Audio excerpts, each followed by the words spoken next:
Hello my dear student, आज हम करेंगे chapter number 3 gender, religion and caste. ये क्लास 10th का सिविक्स का चैप्टर नंबर 3 है। तो अगर हम अपने टॉपिक की बात करें, जेंडर यानी कि जो लिंग है, रिलीजन यानी कि धर्म और कास्ट यानी कि जाति। अगर बेसिकली हम जेंडर का मीनिंग समझे, जो जेंडर है वो सोशली कंस्ट्रक्ट है, यानी कि मेल एंड फीमेल के बीच में जो डिवीज़न है वो एक सोशली कंस्ट्रक्ट है, जिसकी वजह से क्या होता है, सोसाइटी में इनइक्वालिटी क्रिएट होती है। और रिलीजन्स मतलब धर्म, यानी कोई भी जो भी कम्युनिटी है उसके बिलीव क्या है, उसके प्रैक्टिसेस क्या है, उनके अपने रिलीजन्स को लेके, और वो कैसे एक कैसे वो पॉलिटिक्स को इन्फ्लुएंस करती है, और कैसे ये एक सोशली डिवीज़न यानी कि जो समाज के अंदर जो डिवीज़न होता है कैसे क्रिएट करती है, ये रिलीजन्स निर्धारित करता है। और जो हमारा टॉपिक है कास्ट। कास्ट जो बेसिकली मतलब है वो उसकी जाति से है, यानी जो ये एक सोशली हायरार्की के बेस पे है, यानी तुम्हारी कास्ट कैसे बिलोंग करेगी उसके बर्थ से ही, यानी जो उसका बर्थ होगा और उसका ऑक्यूपेशन होगा उसी के हिसाब से उसकी जाति डिसाइड करी जाएगी। ठीक है। सो ये ओवरव्यू था इस चैप्टर का। तो अब हम देखते हैं फर्स्ट टॉपिक क्या है इस चैप्टर का, जेंडर डिवीज़न। अभी हमने बात करी थी जेंडर यानी कि लिंग डिवीज़न। तो लिंग डिवीज़न का मतलब है यानी कि जो भी बंटवारा है लिंग के भेद पे, यानी हम लिंग को देखो दो तरीके से देखते हैं, एक तो फीमेल और मस्कुलिन, यानी कि मेल के बीच में और फीमेल के बीच में। ये एक सेक्सुअली डिवीज़न है। ठीक है। हमें पता है जो भी वुमेन है वो हमारे घर के अंदर काम करती है। ठीक है। और वो हमारी फैमिली को देखती है। और जो मेन है उन ऐसा माना जाता है कि जो मेन है वो सिर्फ बाहर के काम के लिए बने गए हैं, और जो फीमेल है वो सिर्फ घर के कामों के लिए बनी गई है। वो सिर्फ अपनी फैमिली को देखेगी और अपने बच्चों को पालेगी, तो ये उसका काम है। ये एक सोशली कंस्ट्रक्ट थ्योरी है। ठीक है। और this belief is based on biology. ये this belief is not based on biology, ये बायोलॉजी के बेस पे नहीं बना हुआ है ये आइडिया। तो ये जो बिलीफ है बायोलॉजी के बेस पे नहीं बना हुआ है, बल्कि ये एक सोशली कंस्ट्रक्ट है, ये एक स्टीरियोटाइप है जो पीढ़ी दर पीढ़ी चलती हुई आ रही है। इसी के अगेंस्ट वुमेन क्या करती हैं, यानी कि फेमिनिस्ट मूवमेंट होते हैं, यानी वुमेन अपने राइट्स के लिए वॉइस रेस करती है। ठीक है। जिनका जो मेन एम है वो एम यही है कि हमें भी इक्वल ट्रीट करो एज अ मेन की तरह। ठीक है। तो जो भी इनइक्वालिटीज़ है बिटवीन मेन एंड वुमेन उसको अ, नहीं करना है, हमें इक्वल रहना है। ठीक है। तो इसी को हम फेमिनिस्ट मूवमेंट में इंक्लूड करते हैं। अब वुमेन ऑपरेशन इन वेरियस वे, यानी जो वुमेन्स हैं, महिलाएं हैं, आखिर उनका कैसे ऑपरेशन होता है, यानी उनके साथ ऐसे कैसा व्यवहार किया जाता है जो उन्हें मूवमेंट की तरफ लेके जाती हैं। ठीक है। तो अगर हम फर्स्ट देखें लिटरेसी रेट, हमें पता है जो वुमेन का लिटरेसी रेट है वो 65% है रादर देन 80, मतलब रादर देन मेन। और हमने पता है जो जॉब्स हैं, यानी जॉब्स के अंदर भी वुमेन का जो वेजेस होता है वो भी कम होता है रादर देन मेन, यानी कि जो मेन होते हैं मेन को वेजेस हाई पे किए जाते हैं, और जो वुमेन है वुमेन को लो पे किया जाता है। और जो भी वेजेस है हमने था कि जो वुमेन है वुमेन को भी इक्वल वेजेस मिले। ठीक है। चाहे वो किसी भी सेक्टर में क्यों ना हो। और दूसरा है सेक्स रेशियो, यानी कि जो most of the parents prefer boy children to girl children, यानी मोस्टली पेरेंट्स क्या प्रेफर करते कि उनको बॉय चाहिए रादर देन गर्ल, उन्हें गर्ल नहीं चाहिए, उन्हें बॉय चाहिए, क्योंकि वो अपनी पीढ़ी को आगे और पीढ़ी दर पीढ़ी बढ़ा सकें।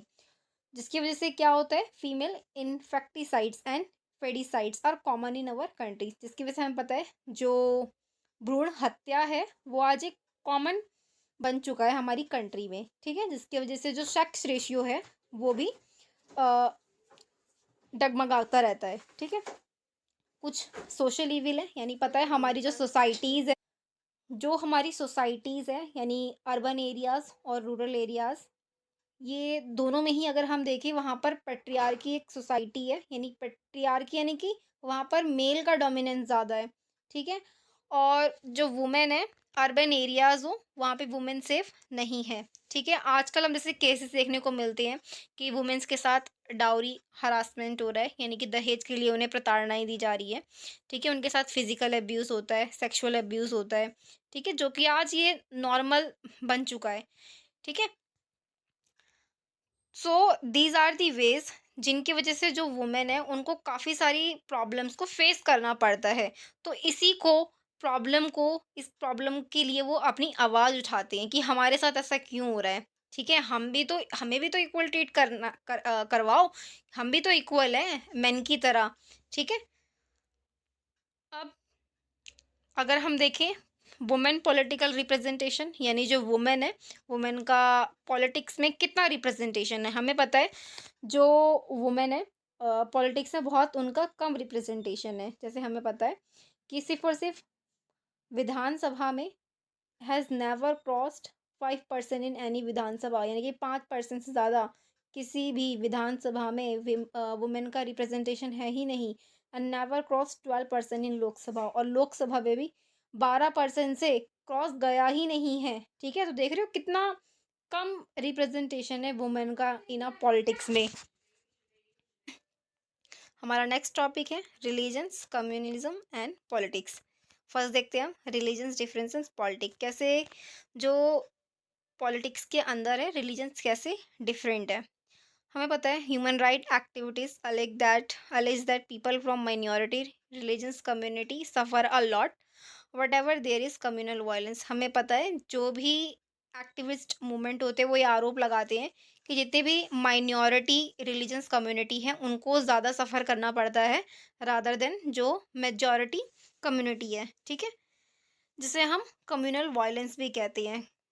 अब कम्युनिज्म का मतलब क्या है, यानी extreme partisan attachment to one one's religion is called communism. यानी कोई भी अपने रिलीजन्स को लेके एक एक्सट्रीम लेवल पे चला जाता है, ठीक है। उसे सिर्फ अपना ही अपना धर्म नज़र आता है कि हमें सिर्फ अपने धर्म के लिए करना है, किसी और का धर्म क्या है, बेकार है, ये सब है, ठीक है। तो उसे हम क्या करें, कम्युनिज्म कहते हैं। सिर्फ जिसे अपने रिलीजन्स के प्रति भावनाएं हैं, वो अपने रिलीजन से क्या है बहुत ज़्यादा प्रभावित है, उसे हम कम्युनिज्म के अंदर इंक्लूड कर सकते हैं। So what is communism politics. Communism politics क्या है, problem in a society begin with one religion से स्पिटेड अगेंस्ट द अदर।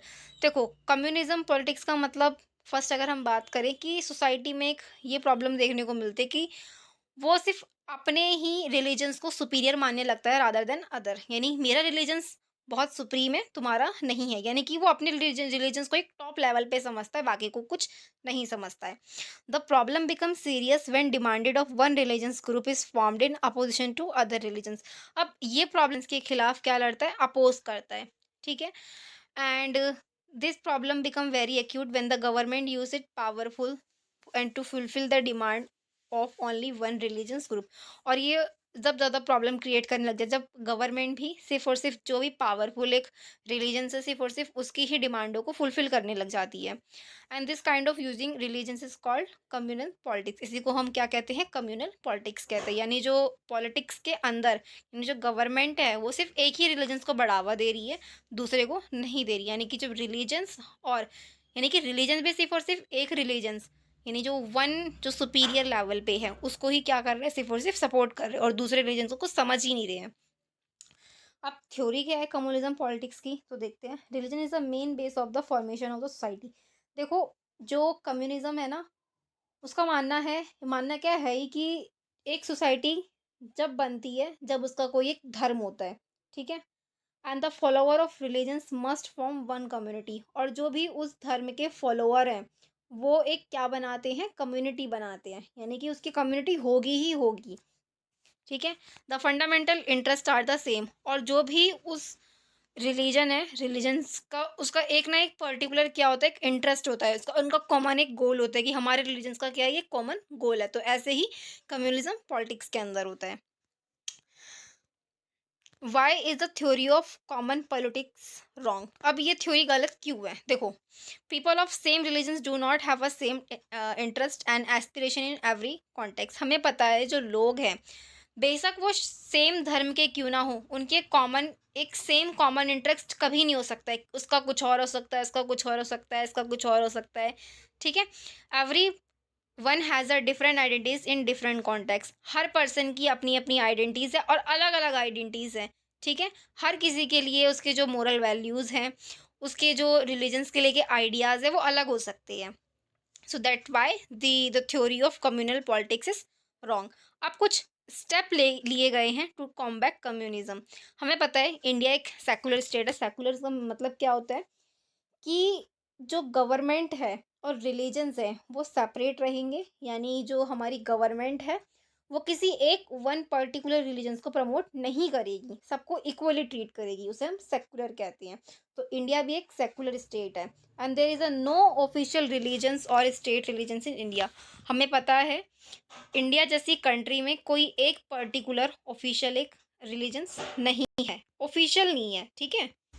अब कास्ट इनइक्वालिटीज़ क्या है, यानी जो भी जाति है उनके अंदर क्या है, इनइक्वालिटीज़ हैं, असमानताएं हैं। जैसे हमें पता है सेम कास्ट के, यानी जो सेम कास्ट ग्रुप होता है उनके अंदर एक वो क्या बनाते हैं, एक सोशल कम्युनिटी बनाते हैं और वो अलग अलग तरीके के क्या करते हैं, प्रैक्टिसेस करते हैं, जैसे कि ऑक्यूपेशन है, मैरिड है, ठीक है।